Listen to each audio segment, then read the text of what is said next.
No, we couldn't record it. I know I assumed we could do it Yeah, together too, so no problem. all good. Well, Katie Strom, Dr. Katie Strom, thank you so much for joining me today to talk about scaffolding the language of power. Um, I was introduced to your book several years ago, and as somebody who has done dissertation work herself, of course, and also is a member of a faculty where we have lots of students working hard on this work, I found this book to be such a unique and supportive structure for students. So I am really excited to talk to you a little bit about it today and to introduce the book to the students, as well as some of the wisdom that you've gained over the years working with doctoral students as well. So if you wouldn't mind just giving us an introduction to you and to kind of how the path you've taken to come to this work. Yeah, absolutely.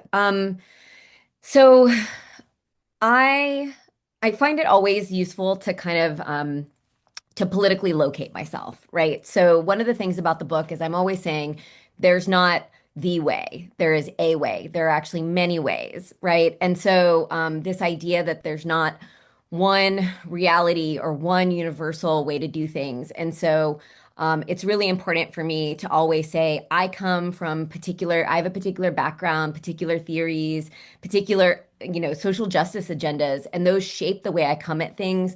Those shape the knowledge, that I bring, and it shapes everything in this book as well. And so my background, white, working class, Jewish background, grew up in the Deep South, and also multiple neurodiversities. And what I've learned about that is that one of my superpowers is pattern recognition. And this book is all about the patterns of academic writing and how do we learn those in affirmative ways, right? In supportive ways. So I grew up in Alabama. It was, we were talking about that just before the interview. It's can still be pretty difficult down there if you're a social justice oriented person, if you bring non-dominant identities. So I left at 17. I went to California and went to college there and eventually became a teacher. And I was teaching near the border of San Diego, teaching multilingual learners. And so there, I had always had an inclination for politics and justice. My first degree is in political science, and once upon a time, I thought I might go into law. And so they're working with multilingual learners, many of whom were undocumented. Um, I really sort of honed an agenda around language equity and the ways that language intersects with class and race and gender and disability, and on and on and on. So eventually, I went back to get my PhD. It was in teacher education and development. And my emphases were in complexity perspective, so understanding language as complex, understanding the classroom as a complex system, understanding teaching as something that is very complex and produced by the teacher and the students and everything that's around them, and history and language. Right. And so, alongside that was learning culturally and linguistically responsive pedagogies for teachers to help prepare them for justice-centered approaches for working with multilingual learners. And so, as part of that, I started learning about systemic functional linguistics alongside critical theory, alongside complexity. And so that sort of formed the core of, the theoretical sensibilities that I bring. I spent some time after I got my PhD at QTEL, the Quality Teaching for English Learners Initiative at WestEd. And there I worked with teachers and principals and even superintendents across the country, learning how to support multilingual learners in really affirmative and future-oriented ways, like looking, into the future. How can we support them? How can we be affirmative? Really kind of uh, grounding ourselves in this proleptic view. So to bring in a Vygotskian term, prolepsis, right? So you're coming into partnership with the student and always looking at where they're going. And so when I moved over to CSU East Bay, I brought those theoretical sensibilities and understandings of language into my own work, One of the first things that I noticed right away was that students um, really struggled with academic writing and writing at the doctoral level, right? And everyone knows who's come into a doctoral program, it's a very different beast. It does build on the language of schooling, right, or academic writing, but it's like that on steroids. And so when I was at West Ed, I was doing a lot of pattern-based analysis of what are the tasks that teachers need to do with students that have, linguistic requirements or, require linguistic practices. And so I would look, for example, at science, at history, at English, and look to see what are the supports that we can build in for students. Multilingual learners in particular, but all students need to be apprenticed into those disciplinary linguistic practices. So we worked with systemic functional linguistics to talk about like genre and language and genre, because you do something different with language in a chemistry textbook than you do in a conversation, with your friend, right? And so those ideas can be applied to doctoral level writing. So basically, in my own teaching, I started applying what I was using at West Ed to work with teachers. So really breaking down the different tasks of writing. So, for example, you have to write a problem statement, you have to write a literature review, you have to write a theoretical framework. And so each of those could be thought of as subgenres of this larger genre of writing at the doctoral level. And so I have a picture of myself at one point where with faculty we sat down and we brainstormed out for the dissertation what is every single task and what do they have to do in terms of writing and knowledge construction.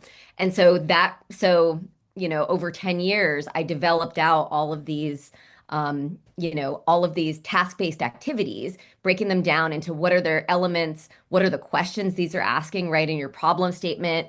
What's the problem? Why is it a problem? Why is it super urgent that I have to solve it right now? How does that lead into what I'm going to be doing for my project? Like, what are the questions? What are the elements? And developing really supportive structures, again, based in what I knew about what was supportive for multilingual learners. And when I went on sabbatical in 2023, I had already been writing the book, but it just was so hard to get the time to sit down and do it. And so on my sabbatical, I sat down and I pumped it out. And yeah. That's awesome. I mean, it's so nice to even hear about all of these pieces of yourself that came into this project, right? Which is so true for so many of us that it isn't necessarily one reason why we write, right? There are so many things, and even for our students, all of these experiences are what they're bringing into this writing.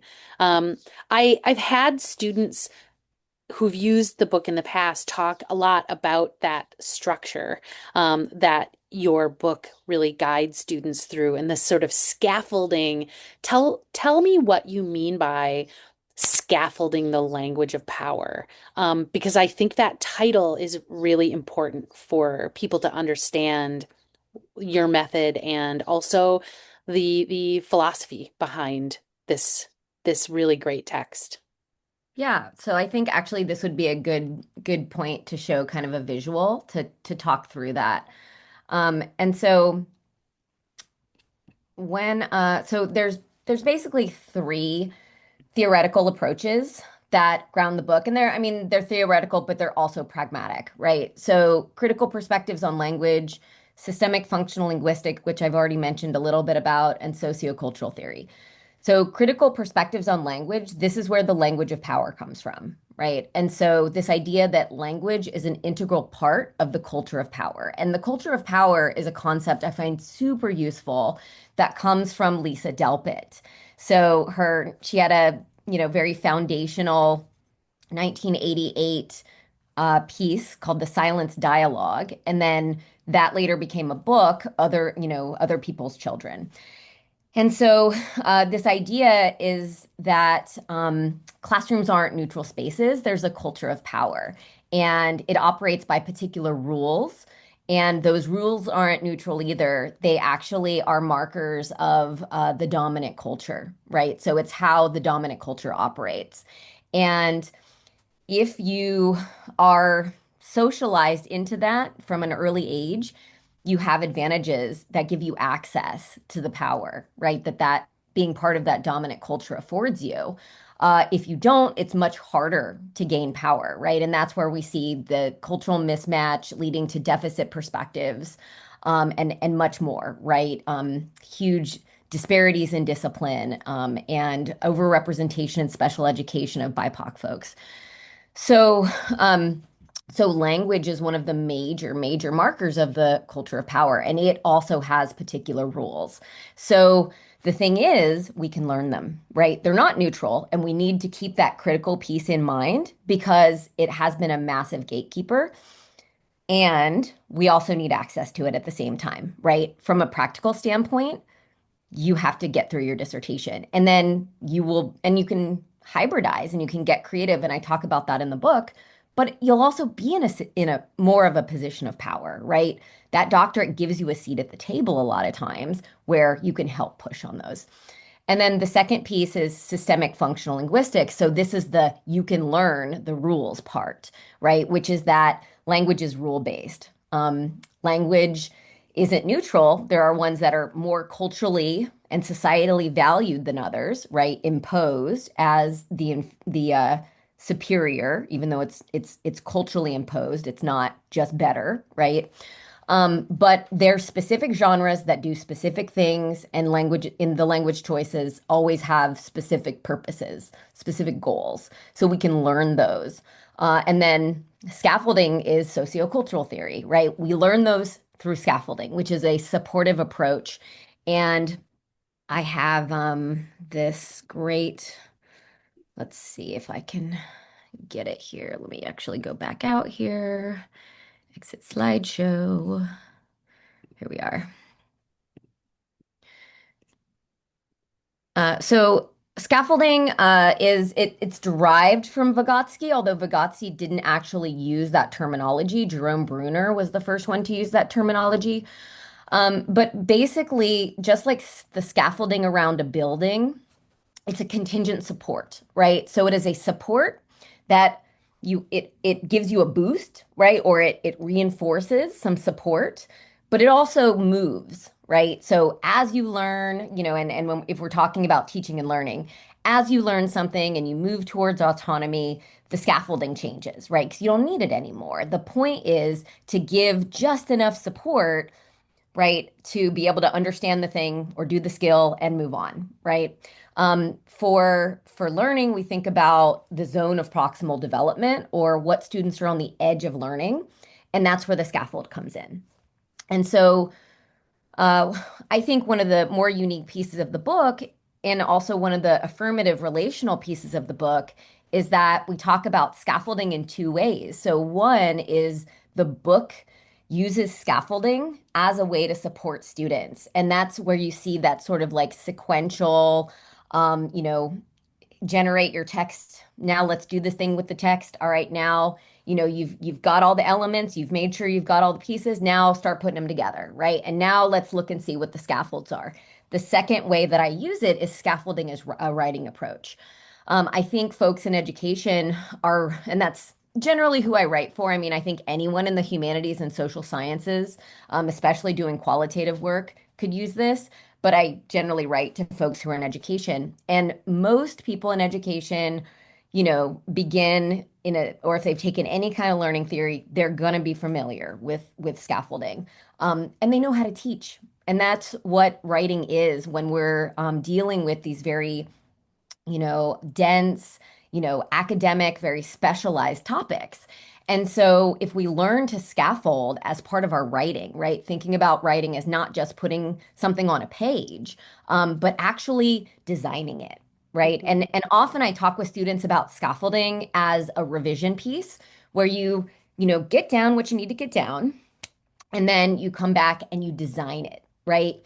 You think about what your reader, the experience of your reader, what supports do I need? And a lot of them, they're not revolutionary, right? They're things like chunking and using headings in ways that you could look at the heading and get the gist. I mean, any literacy teacher in elementary school would look at this and be like, yeah, duh, right? Roadmaps, so that summary, but that helps them anticipate. It takes the mental, eases the mental load a bit, right? Hmm. So, okay, I know what's coming. Topic sentences, right? Same thing. They're like mini roadmaps. And connectors and transitions, a lot of times people think about that as technical, but it's not. They're actually really important threads. And it's not just, because or therefore or accordingly, beyond this idea, da da da da da. And so you can actually like weave through, and I feel like it's very relational. It's really like Hmm. a reframing of writing as we're in this together, and I want to bring you along. And how useful is that when you have your committee who needs to understand your ideas, right? Right. So, and then of course, signal words and phrases. I like to talk about this, I do have a theater background. So I talk about this as breaking the fourth wall. This is where you're like, hey, reader, listen up. My theoretical framework has four pieces to it, right? My purpose is blah, blah, blah. So you're literally like, you use the word, you tell them exactly what you're going to do, and then of course you do it.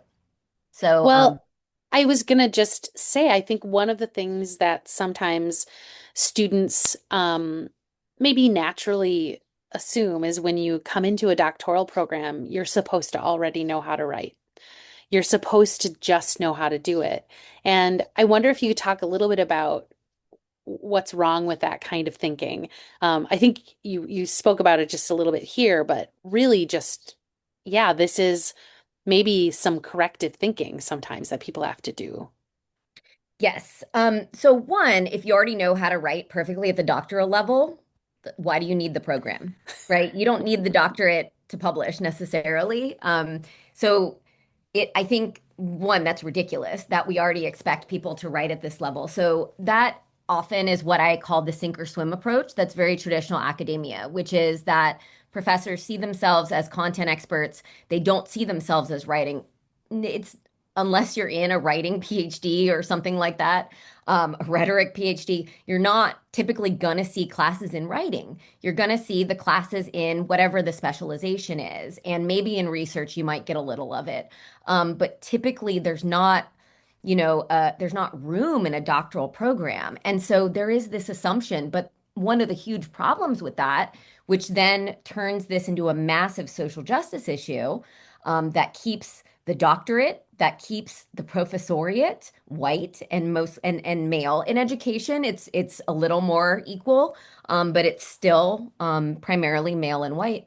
And that's because, as I said before, the language isn't neutral. This is the language of power, right? Mhm. And so if you grow up as part of the dominant culture, as white, middle class, or affluent, with more of the dominant identities, you go through school, and school, the language of schooling is based on the white, middle, or affluent class. So you're already coming in with speech patterns and literate and things that are going to help you in your literacy learning. You're already conversant with that. Because 80% of teachers are white, you're also speaking in the same way that your teacher does, right? So you're able to Right. communicate easier. And then that sets you on a path that gives you advantages at every single level. When you get into your doctoral program, there is no one I've ever seen in this is now 12 years of doctoral level teaching. I've never seen someone come in and I've just said, this is perfect, right? I, right, who literally wrote the book on this, I still, when I have something that's an important article, I send it to my mentor who is retired, but bless her heart, she still will read my stuff and she will tear it to pieces. And that's what I want. I want to know what can I do to improve this, right? Nobody's perfect. But people who come in and have been successful in learning the language of schooling and hearing it spoken around them, are going to more likely be successful at the doctoral level because those are the building blocks Hmm. of the language of power at the doctoral level. And so we have to make it accessible. One, I think it's I have a slide where I say to students, Here, I'll go back and I'll show you just because I think this is really, really, really important because one of the things that I see with my students, and one of the reasons that I really wanted to create this book is because there's so much anxiety and imposter syndrome around writing. And folks who are evaluating themselves by something that is culturally imposed as neutral, correct, the way, right? And it's not. It is a particular way, right? Again, that's been imposed. And so we have to recognize, yes, this is the language of power, and it has been used and continues to be used to exclude folks and to protect white heteropatriarchy. And we also need to be conversant with it, right? So that's that like dual thing that I was talking about before, because one, you got to get your doctorate on the practical level. And two, if you know it really, really well, there's, I don't know what's I going know on I with, saw. um, Thumbs up. if you know it really, really well, you can use it to subvert, right? Mm. So if you know those structures of academic writing, you can get more radical ideas in. I used that where I published the very first article in the Journal of Teacher Education, which is like the in ranking like the most prestigious journal in the field of teacher ed. Very first article that used rhizomatics or Deleuze-Guattarian philosophy, which is like basically kind of groovy systems thinking that's like a little more critical. Um, and lots of people were like, they'll never publish that. Like, that's super weird. But because I was able to use those markers, right, it alleviates some of the mental, strain or confusion that if there's too much, right? Even thinking about, again, our reader in the zone of ZPD. If it's too much, it's going to be pushed into that zone of frustration. They're going to shut down. I'm not going to read this. But if you can give them those handholds and footholds and bridges and supports to where they don't have to think about the other stuff, right? And they can just focus on the one new idea, right? Then you're boosting them up, right? So I actually think that in using that relational and, more supportive approach of scaffolding, one, we make academic writing just more accessible in general. And two, you can get those more radical ideas into places that have historically been very gate kept. Hmm. But then there's this other piece too. Like I said, a lot of students come in and they are evaluating themselves via standards that are political, right? It's basically like this idea of you're coming in and you're trying to win in a system or gain power in a system that wasn't created for you, right? And so I'm always emphasizing to students, you're not lacking, you're not less than, you're not a bad student because you need to learn this way of writing. Everyone does. Everyone needs to learn it. And everyone comes with all kinds of resources. So in the book, one of the first activities that I do is the genre-based activity that talks about, what is a genre, but what it also does is it sets students up um, by looking at what is something I do really, really well, rather than like, whoa, this is this way of writing that doesn't feel like me. It feels very uncomfortable. It's confusing. I don't know if I can do this, right? Instead, you're starting with, well, what are you good at, right? I'm good at poetry. I'm good at short stories. I'm good at writing a lesson plan, right? Everyone is bringing resources, right? And when you put that together with knowledge of the patterns of academic writing and your own social justice agenda, then you can really, really, I really think we can change things. Hmm. I think another thing I've really noticed is that students feel, and one thing I think that your work really helps to maybe demystify is the idea that it's a really messy process. And I think students sometimes feel really scared because they think, oh, my draft, I'm writing things that are so messy. Because I think there's this sense that maybe we have that you're supposed to start at the top of the page and move like fluently to the bottom of the page. But really, I think what you're saying is it's a process to get from the top to the bottom, right? It's not a sort of step one to step five, that there is really this iterative, like you're saying, scaffolded structure that all students really need. Hmm. It's very nonlinear. I mean, I've been trying really hard to move to a structure for example, of teaching the problem statement and the literature review more iteratively because in real life, IRL, right, we don't write our problem statement and then go do a lit review and then go figure out our methodology, right? It's all kind of happening together and they all inform each other and they should, right? So I'm trying to have students, you know, read a little bit, articulate what they think the problem is, and then go read some of the literature to say, like, okay, from there, like, what do I think are some of the contributors to this problem? Where does it come from? Where are some of the places where, people have addressed it in promising ways? What are some of the ways that, we don't like we deal with a lot of, what's out there is very deficit oriented towards our youth, right? And a lot of our folks are interested in highlighting student voices and providing counter stories in more assets-based, affirmative, disruptive ways. And so yeah, so it's a messy process. And the other thing too is we were talking about this earlier. One of my lessons recently is that the mess is so important for your instructor, right? And I have been, because of AI, now students are artificially polishing their papers because, again, most people coming into education are people who have done very well in school. There are people who made it despite the odds, right? And now they're like, I'm back to change things, which is awesome. But I would say the majority of folks I come into contact with, they were good students, right? And so the idea that they're going to turn in something that's not perfect, and that's the other thing too, is we have a lot, people who go for their doctorate tend to be high achievers. We tend to be, pretty anxious people, and a lot of times that manifests as perfectionism. So it can feel very discomforting. It can feel very scary to turn in a draft that is raw thinking, that is unpolished, unfinished. But guess what? If you are artificially polishing it, then your instructor cannot see where you need support, right? It vanishes that ZPD or edge of learning.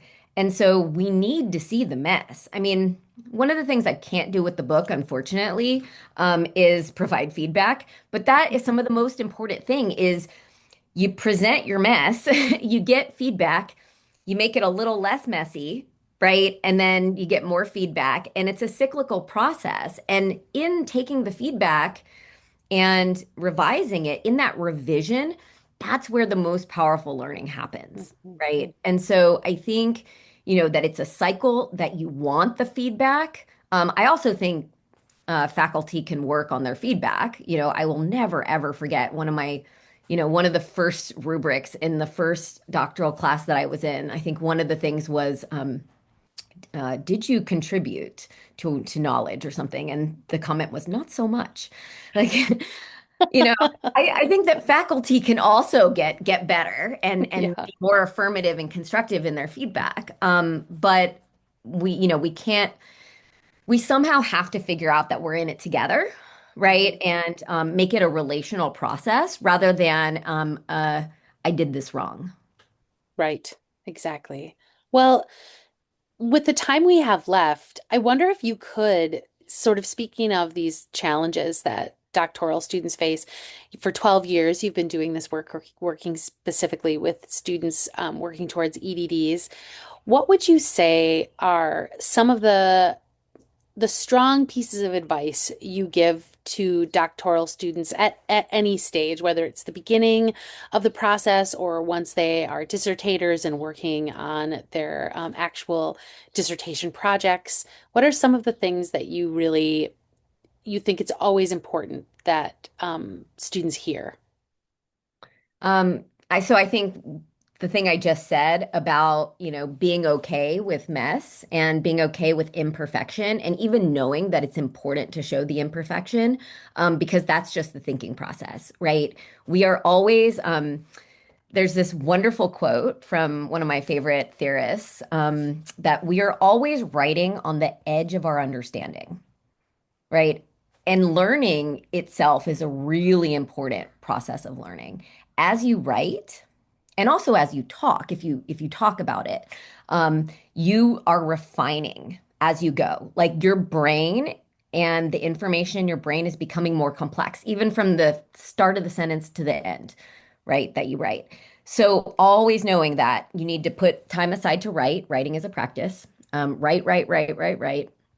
Um, have a partner or have a group. So, dissertating is often a really lonely process, even if in a lot of doctoral programs, EDD programs, which I appreciate, the last, usually they're 3 years in the US. That last year, typically, there's a support class of some kind, but people are typically in different places and they're studying different things, right? So you can give each other moral support, but when you get to writing, it often feels very alone. So if you Hmm. have can put together like a group of critical friends where you have writing time. I also tell folks once you get past the proposal is the huge conceptualization work you have to do, right? And we do it iteratively. So you're writing, a first draft of your problem statement and lit review in your first year, then you're refining it and adding a theoretical framework, then you're refining it and adding method. So by the time you get to that proposal, you've actually done the really hard conceptual work. Most of the rest of your dissertation is time on task. And so if you can manage your time and have accountability partners and talking partners, then you're going to be so golden. That is such excellent advice, and I would fully concur. I really think that that idea of having partners, I think it's so important, right? Both because people can really give you great feedback and also because people can keep you from going over the edge, right? Say like, yes, me too. I'm also struggling with this. You're not alone.